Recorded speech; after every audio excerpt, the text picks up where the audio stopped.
Hello everybody and welcome to another enVision's Algebra 2 video. In this video we're going to take a look at topic 4, lesson 3, example 5, dividing rational expressions. And just like the multiplication where we multiplied going straight across, here we're going to follow the fraction rules. So this one you can cross multiply, you could do that copy dot flip, copy change, and I cannot remember that last word, but whatever is going to happen, we're going to have to multiply by the reciprocal of the second rational expression. So what is the quotient of x cubed plus 3x squared plus 3x plus 1 divided by 1 minus x squared, and x squared plus 5x plus 1 divided by x squared plus 3x plus 4. So here we go. We have it already written out here.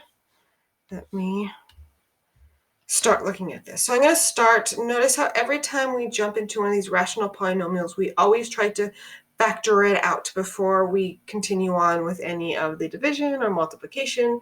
So I'm going to look at this first top function. This first top, well, that was not a straight line. Let me get this a straight line. Polynomial. And this one's a cubic. So the first thing I'm going to look for in the cubic is, can I factor by grouping?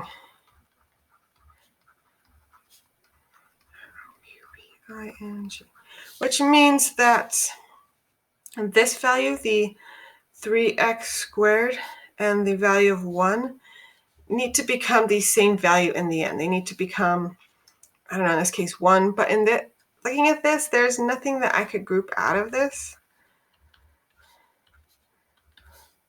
Let me rewrite this.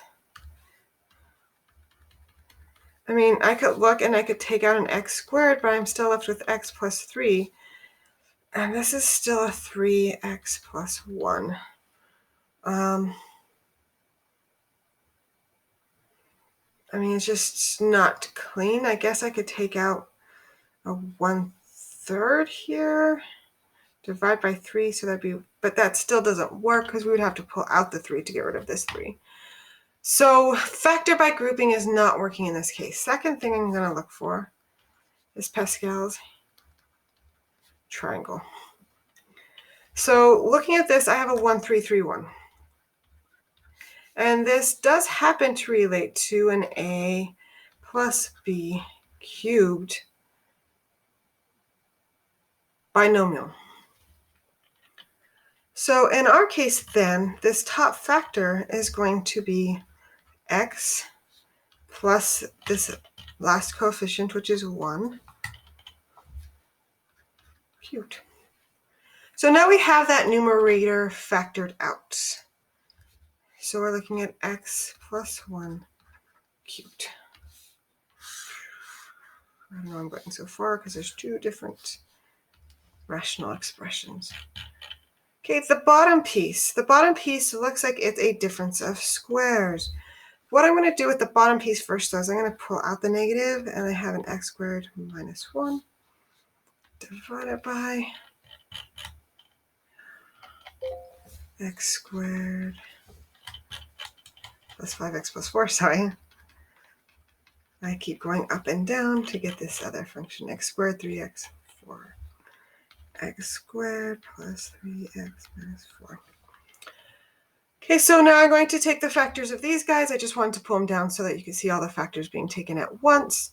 So I have x plus 1 cubed divided by x minus 1 times x plus 1 divided by two numbers that multiply to give me 4 but add to get me 5. That's going to be x and 4 and x and 1. This is positive and this is positive, so both of these are going to be positive. Divided by x. See, that's negative, that's a 3, so this is still going to be a 4 and a 1. This 3 is positive, which means it goes on the greater value. Okay, so now remember, we're dividing, so you could do cross multiplication. You could do, what I'm going to do is I'm going to do a copy dot flip.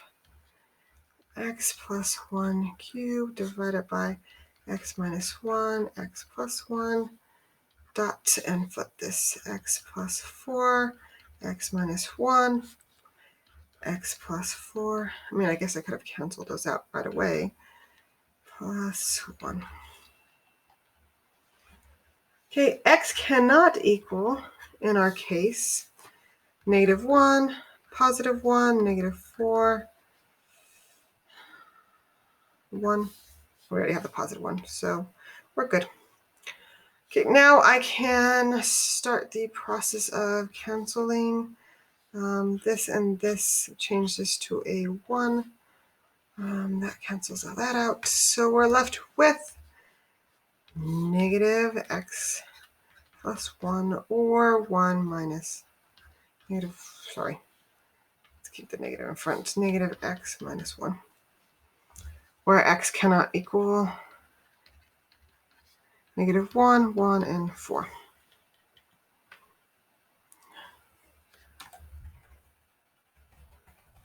Right, they have a common error here. Let's look at this. Remember to include the factor of -1. That's that -1 that I pulled out here. So there you go. They did the copy dot flip. They did the flip before they did the fractions. No, the factors. So there they go. They're multiplying across. Then they're taking the factors. There's that -1 there. And then there is my values. That's a -4. I did not transcribe that all the way down. Make sure you transcribe your negatives all the way down, because again, I did say that was a common mistake. It is a common mistake to forget those negatives as you go down. All right, so here are your try-its. Let's see, there is nothing too crazy. There are no Q's. Just make sure you look for the greatest common factor, and if you have any questions, please feel free to ask.